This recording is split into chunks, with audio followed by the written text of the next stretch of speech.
aos olhos do Pai. Você é uma obra-prima que Ele planejou, com suas próprias mãos pintou a cor de sua pele,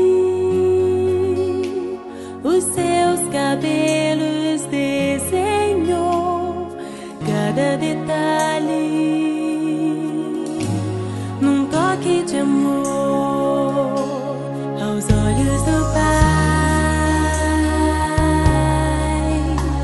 Você é uma obra-prima que Ele planejou,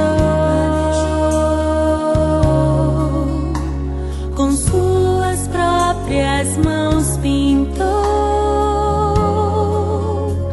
a cor de sua pele,